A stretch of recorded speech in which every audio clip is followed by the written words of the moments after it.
Provérbios capítulo 5. Conselhos contra a imoralidade. Filho meu, presta atenção às minhas palavras de sabedoria e inclina os teus ouvidos para compreender o meu discernimento. Assim manterás o bom senso, os teus lábios guardarão o conhecimento. Veja só, aqui nessa Bíblia de estudo, vamos ler aqui no rodapé, a expressão original hebraica, para que conserves a discrição e os teus lábios guardem o conhecimento, era costumeiramente aplicada a um sacerdote. Malaquias 2:7. Os cristãos hoje são os sacerdotes de Cristo. 1 Pedro 2:9. Porém, vós sois geração eleita, sacerdócio real, nação santa, povo de propriedade exclusiva de Deus, cujo propósito é proclamar as grandezas daquele que vos convocou das trevas para a sua maravilhosa luz. Vós, sim, que antes não éreis sequer povo, mas agora sois o povo de Deus. Não tinhais recebido a misericórdia, contudo agora a recebestes. Apocalipse 5:10.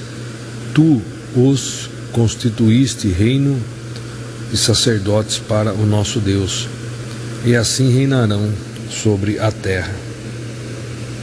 Veja só, hoje em dia a Igreja de Cristo passa por uma fase de lutas e descrédito por parte do mundo. Entretanto, na nova ordem ou Nova Jerusalém, os crentes serão constituídos reino e sacerdotes e reinarão sobre a terra. Voltando em Provérbios 5, versículo 3. Porquanto os lábios da mulher imoral são sedutores e destilam mel, sua voz é mais suave que o azeite, contudo no final é amarga como fel, afiada como uma espada de 2 gumes. Veja que esses conselhos foram dirigidos originalmente a jovens masculinos de uma cultura oriental hebraica há cerca de 3.000 anos. Hoje, particularmente nas sociedades ocidentais, podem ser aplicados indistintamente a ambos os sexos e a todas as idades. Os lábios que destilam o mel referem-se à conversa interessante, compreensiva e agradável que se estabelece entre duas pessoas em processo de sedução. As palavras de uma mulher ou homem adúlteros, entre parênteses, imorais, bem pensadas e carinhosamente pronunciadas, exercem função semelhante à do azeite quente massageado em músculos tensos e juntas doloridas. Entretanto, são expressões cheias de lisonjas, hipocrisia e malícia. O absinto ou fel é um extrato de ervas, a substância mais amarga que se conhecia, usado na época no tratamento dos males do estômago, fígado e intestinos. Continuando, versículo 5. Seus pés correm para a morte, seus passos conduzem-na diretamente ao inferno. Vamos ler aqui em Hebreus 4:12. Porquanto a palavra de Deus é viva e eficaz, mais cortante que qualquer espada de 2 gumes, capaz de penetrar até o ponto de dividir alma e espírito, juntas e medulas, e é sensível para perceber os pensamentos e intenções do coração. A expressão total de Deus foi revelada aos seres humanos por meio da pessoa de Jesus Cristo, a palavra encarnada, João 1:1-14, e igualmente nos foi confiada verbalmente. Essa palavra dinâmica e ativa de Deus no cumprimento de todos os seus planos, aparece claramente tanto no Antigo Testamento quanto no Novo. Salmo 107, 20, Gálatas 3, 8, Efésios 5, 26, Tiago 1, 18, 1 Pedro 1, 23. Gálatas 3, 8. E a Escritura, prevendo que Deus iria justificar os não-judeus pela fé, anunciou com antecedência as boas novas a Abraão. Por teu intermédio todas as nações serão abençoadas. Desse modo, os que são da fé são abençoados juntamente com Abraão, homem que realmente creu. Versículo 10. Pois todos os que são das obras da lei estão debaixo de maldição, porquanto está escrito: maldito todo aquele que não persiste em praticar todos os mandamentos escritos no livro da lei. É, portanto, evidente que diante de Deus ninguém é capaz de ser justificado pela lei, pois o justo viverá pela fé. O justo viverá pela fé.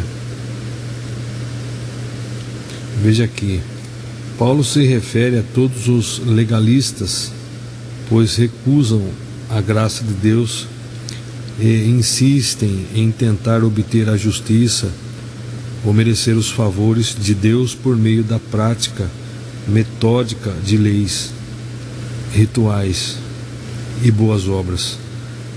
Paulo ensina que não é possível ao ser humano, abre parênteses, depois da queda, Gênesis 3, guardar a lei com perfeição, e portanto todos aqueles que se acham bons, justos ou cumpridores das leis desprezam a graça e estão sob a maldição da lei que certamente os condenará, pois ninguém é capaz de cumprir todos os mandamentos do Senhor. Além disso, não basta observar a lei, é preciso não ter qualquer contato com alguém em pecado, sob a pena de assumir para si a maldição de outrem e suas penalidades. Hebreus 2, 10, 15. A bênção do Senhor não é concedida por merecimento, mas pela misericórdia de Deus ao coração humilde e desejoso de salvação. Tiago 2, 10. Não há nada que possamos fazer para que Deus nos ame mais. Porém, não há nada que façamos que possa diminuir o amor de Deus por nós em Cristo Jesus. O problema é só o pecado, né? Efésios 5, versículo 26. A fim de santificá-la, tendo-a purificado com o lavar da água por meio da palavra. Veja o comentário aqui nessa Bíblia.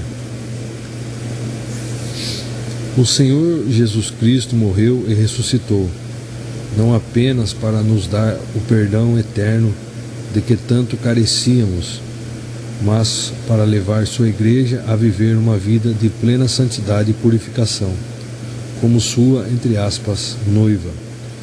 Uma análise dos conceitos de lavagem por meio da água e da palavra devem considerar os seguintes textos bíblicos: João 3,5, João 15,3, Tito 3,5, 1 Pedro 1,23, 1 Pedro 3,21.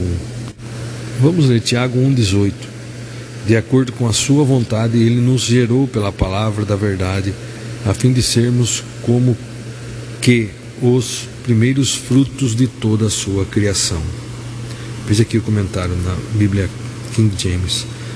O maior e mais importante dos dons é a regeneração produzida pelo Evangelho, Jesus Cristo. Assim como os primeiros frutos de uma colheita indicavam a qualidade da safra, os primeiros cristãos representavam que muitos haveriam de ser salvos até a iminente volta do Senhor. Colossenses 1:5, João 3:3-8, 1 Pedro 1:22-23. Voltamos em Provérbios 5, versículo 5. Seus pés correm para a morte, seus passos conduzem-na diretamente ao inferno. Versículo 6. Ela não reflete sobre o perigo de andar por trilhas tortuosas e não consegue enxergar o caminho da vida. Versículo 7. Agora, portanto, meu filho, dá-me ouvidos e não te desvies das palavras da minha boca. Versículo 8. Afasta o teu caminho da mulher adúltera e não te aproximes da porta da sua casa, para que não entregues aos outros a tua honra, tampouco tua própria vida a algum homem cruel e violento. Versículo 10. Para que dos teus bens não se fartem os estranhos e outros se enriqueçam à custa do teu trabalho, e venhas a te queixar e gemer no final da vida, quando o teu corpo perder o esplendor e o vigor abandonar tua carne. Versículo 12. Então murmurarás: como me rebelei à disciplina, como meu coração desprezou a repreensão. Não quis ouvir os meus mestres, nem dei atenção aos que me ensinavam. Versículo 14. Cheguei muito próximo da ruína completa, à vista de toda a comunidade. Veja só, no contexto da cultura e da lei judaicas da época, o pecador aqui apresentado quase foi acusado perante a Assembleia do Povo e condenado à pena de morte por apedrejamento. A tradução literal e original deste versículo é: por pouco estive em todo mal no meio de toda a Assembleia e congregação. Continuando o versículo 15: portanto, bebe a água da tua própria fonte, sacia tua sede com as águas que brotam do teu próprio poço. Versículo 16: porque deixar que os teus ribeiros transbordem pelas ruas e as tuas fontes pelas praças? Que tais mananciais sejam exclusivamente teus, jamais divididos com quem quer que seja. Versículo 18: bendito seja a tua fonte, alegra-te sobremaneira com a tua esposa, sê feliz com a moça com quem casaste. Versículo 19: gazela ardorosa, corça graciosa, que os seios da tua esposa sempre te fartem de prazer, e o seu amor te extasie de carinhos todos os dias de tua vida. Versículo 20: por qual razão, filho meu, andarias descontrolado atrás de uma mulher imoral? Por que acariciar outros seios que não os de tua esposa?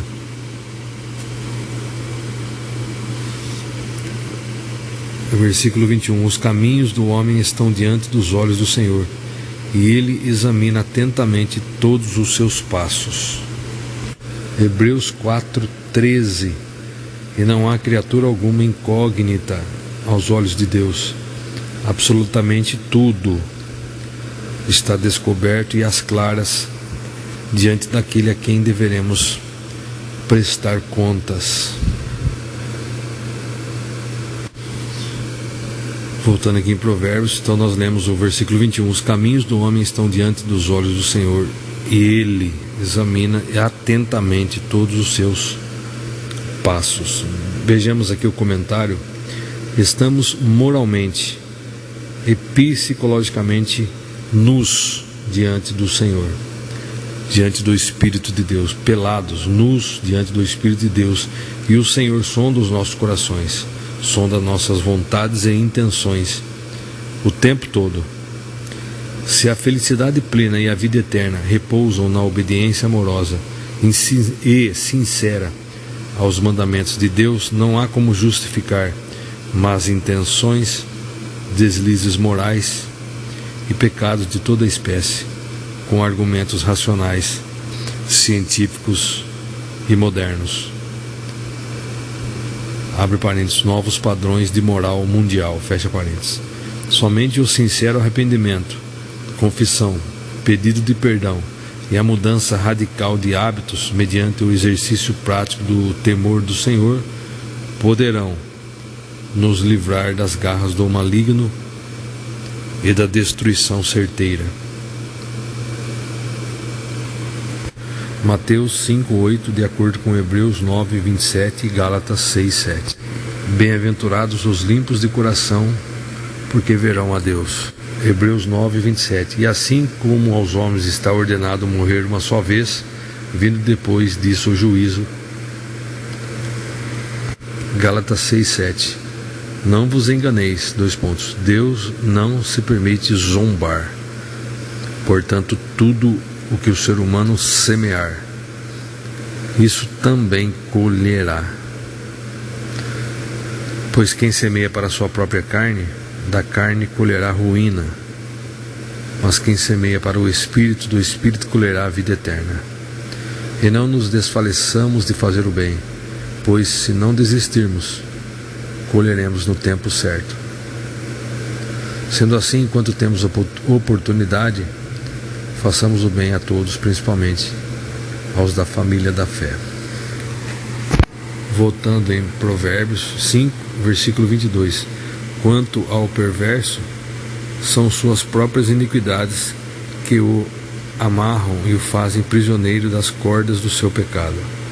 Versículo 23. Com toda a certeza, ele morrerá por falta de controle, andará inseguro e cambaleante por conta de sua insensatez.